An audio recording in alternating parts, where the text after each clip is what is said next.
Meeting of our Environmental Protection Committee today, January 23rd. Welcome to our new members. If you have any questions, just stop us, because sometimes I call it guilty of assumption. We assume. Seriously, just stop, because there's no stupid question. I still sometimes sit there and go, what is it?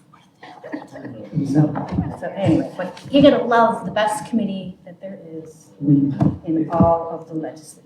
So anyway, okay, so we get to waive the reading of the minutes, and we don't have any corrections, I don't believe, so we should be all set. Okay, yeah, so the minutes are approved. Okay, so item 1A is the Soil and Water Conservation District Board, and Ken Bush and I are coming on, and our chairman has nominated Mark Olson and Dave Knapp. So I would just, actually, can we take A and B together? Because they're both confirming appointments, or no? Can you do them separate?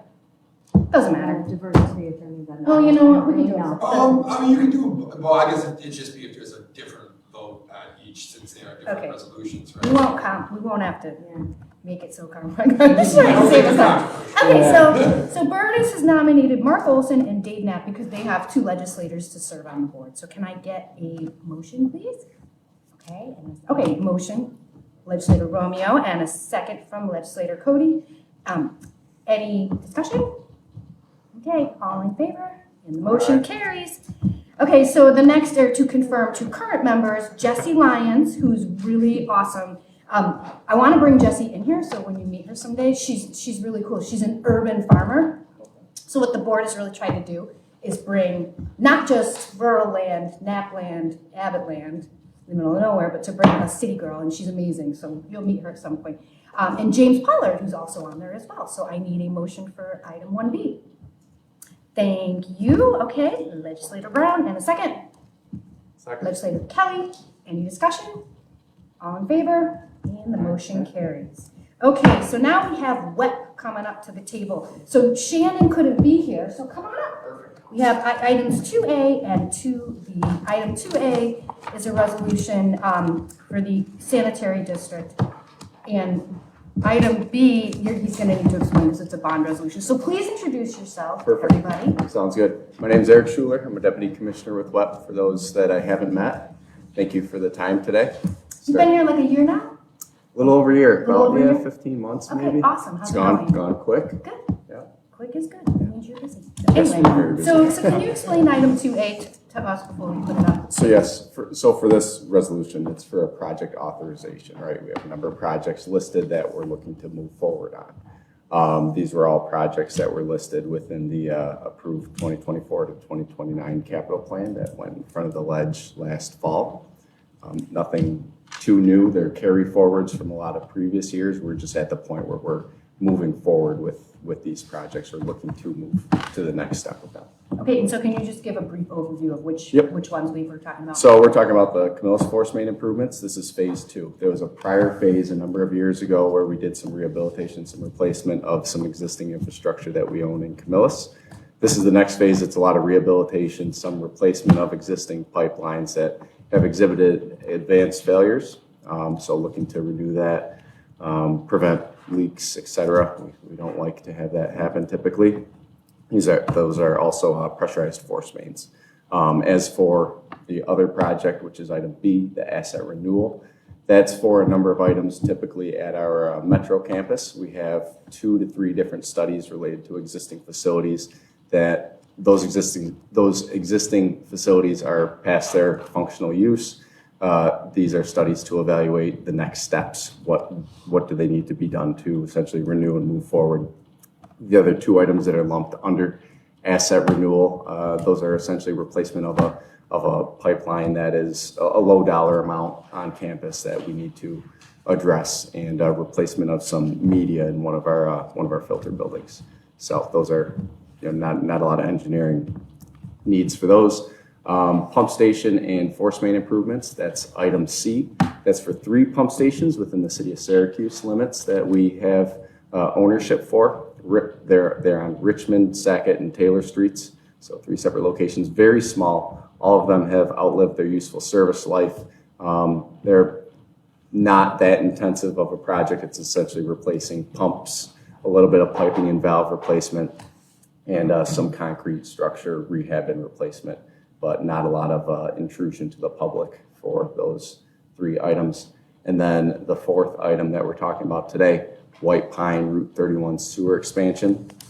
This is for the municipal build out in the Route 31 Codnoy Road area that's been identified as a municipal sewer dead zone, and anticipating development in that area, trying to stay ahead of that.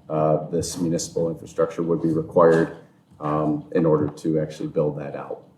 So the bulk of that project is new pump station right at the corner of Route 31 and Codnoy Road, and then force mains that would transport the waste all the way to the Oak Orchard treatment plant.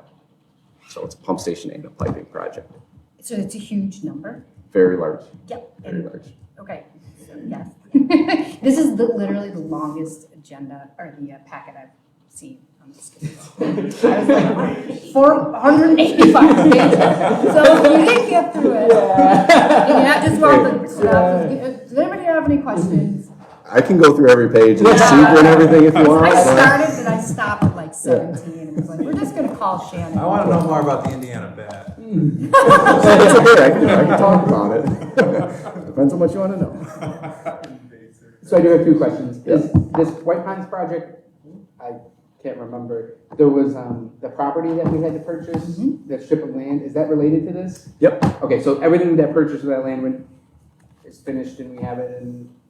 Well, I think we're, You guys will have 2 more resolutions likely in March session for the final property easement purchases for this municipal line. The seeker's been done for it. One of the property purchases that we had with quick on end of the year is the one you saw before. We should be getting 2 more coming shortly. It'll be before you for February committees. Okay, so that one that was already voted on is related to this, and then there's going to be 2 more. Yep. Okay. for sure. And then my other question is, I know you have the capital improvement plan that you present us each fall, but do you guys have some sort of internal document or something that is available that shows like a look across the county of these are our oldest mains or oldest pump stations, and so that thinking about the comprehensive plan coming in the fall, or just kind of looking at where we fall. Do you have something like that? Yeah, so I would say it's not in one document. We have a couple different systems we use. Our primary one, we have an asset management-based system, IBM Maximo. We have all that asset data that is built into there. We run reports. It includes age, maintenance histories, et cetera. Yeah. So that data helps us justify, okay, which projects move forward, which ones are more critical, which ones are we seeing much more of a maintenance burden on? Yeah. Because obviously that's usually see a tipping point with when things are essentially ready to completely fail. So. Dan, we can go on the road too. Like when I got on, we went to WEP. It's awesome. Like you go to the treatment plant. I mean, like and then Shannon can give us or ask anybody, give us like an update, because when they came on and when we all decided to do the not sexy thing of the underground that needs to get done, even though you don't see it, and it's a major investment. Frank Bento started it. Well, it's been for years, right? But we were able to follow along with that stuff, and I think that might be a good thing for us to do. So Yeah, I'd do a meeting. Yeah. 100%. If I could just add a little bit more on top of that. There's a lot that we would like to do more than what's in these plans, but it's a balancing act because you don't want to spin up debt service too much. So you have to be cognizant of the financial impacts of these and where is that balance to put these plans forward. Yeah, I trust you guys with all that. The one thing that I always think about is being able to see progress, right? Like we had 80% that fell in the red, and now we have 70 or whatever it might be, But it sounds like it's data that you guys need to run, and because it's all in the database like that. It's not like something you report out or anything like that. We look at it throughout the year, and then when our capital planning phase starts, typically in the spring, then we're looking at that data a lot closer to set the stage for what's that plan throughout the year and rolling into the next year, so we can update the capital book accordingly. Okay, thank you. With that area falling into my district, as you can imagine, I'm fielding a lot of questions about what the impact of the sewer infrastructure is going to be on property owners and things like that. Do we have any kind of diagram, schematic of where these pipes will be and who's going to be able to tap into them? Because I know there's a lot of homeowners that are eager to have access to the county sewers as well. 100%. There's two phases to this though. So this is the phase to be able to build out the pump station and then the discharge from the pump station Right. to the treatment plant. And then a little bit of gravity sewer build out right around that intersection. We did do a basis of design to see how far out those extents could actually reach. Yeah. As you're aware, in that area, the district boundary for county sewers is very tight. So that's another process that I'm assuming, we'll be talking about as the next couple of years go on as to, okay, where do we actually want the district boundary to occur? Because we can't serve individuals outside of that boundary where it currently stands, which is some of that area I'm sure is of concern for you. Absolutely. So, yeah, so the more that we can just have access to all that information, I'd appreciate it. Yeah. how it currently stands now, I can easily send, do you want me to send it through you? Yeah, no, you can send it to Okay. whoever. Send it to us, we'll get it to everybody. Shannon's brought this stuff in. We'll pass it on to Darcy. Yeah. That's fine. And Yep. they do, I know, I don't want to speak for you, but Shannon has come in here with drawings that are like your, your map. Like she's, so. Well, there's I know so some of that many exists. players here as well, so Yeah. I've had these same conversations with Aqua and with WEP and with National Grid and gas lines and, a lot of hands in the cookie jar right now. Well, so. one of the things I know, because I was getting emails about this sharing last spring, was it spring? I don't remember, but Ben, can you just speak to this? When you can't just create a water district, it has to go to like an actual, doesn't it have to go on a ballot, like an actual vote? For creating a new district? Yeah, Yeah, if we're gonna create a new district. because there people might be a want it, process. and they're not in a water, they didn't have a water district at all, and I've talked with Shannon about it, just so you know the process. There would at least be a legislative process. I would have to look if we did a referendum for water. Obviously, I think we did a similar process when we set up our drainage and sanitation, our drainage districts. So we have drainage districts and we have sewer districts.